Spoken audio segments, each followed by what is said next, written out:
Tichondrius has long served as an agent of the Burning Legion, deceptively orchestrating events that led to the invasion and destruction of entire planets. He now oversees Gul'dan's efforts to bring the full might of the Burning Legion down upon Azeroth. Tichondrius is basically a one-phase fight broken up by 2 short intermissions. Handling debuffs properly while keeping control of the adds will be the key to defeating him. Tichondrius has a Vampiric Aura which will buff any nearby adds with Leech. Tank all adds in the back of the room.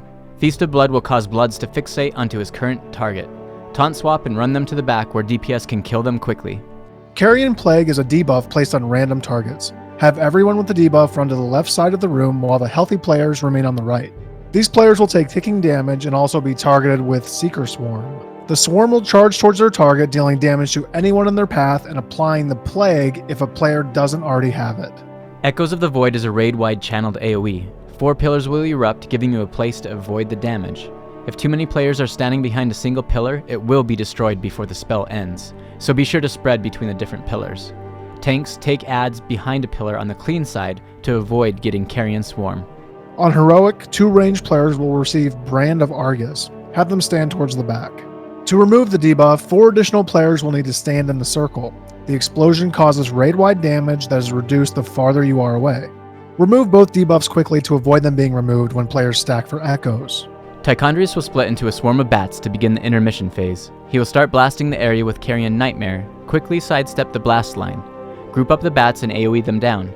As each bat dies, it will drop an Essence of Night. When picked up, the player will receive a damage and healing buff. Have your heavy cleave DPS players pick up the first orbs to maximize the number of bats you can kill this phase. The buff will last 30 seconds after the intermission ends, so make use of the extra damage. An additional type of VAD will join the fight after each intermission. After the first, you will also need to deal with Felsworn Spellguards. Tank them in the back by the Bloods. Volatile Wound is a stacking debuff which will drop a puddle when it falls off. Be sure to drop these puddles at the edges of the room.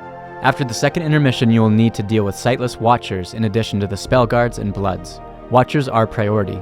They will debuff random healers with the Mana Burn. When dispelled, it will do heavy damage to anyone nearby. Healers move at least 8 yards away before dispelling yourself. Keep the plague side and the clean side separate. Prioritize killing the adds. Make use of the intermissions to get buffed, and you will defeat this deceptive infiltrator. This has been Tatva And Tovo, with 2-minute tips by Line of Sight Gaming. You can check out our other Nighthold guides by clicking on any of these links. If you found this guide useful, please like and share this video, subscribe to get notified of our future videos, and visit our Patreon page to help us continue to put out new content. Thanks for watching.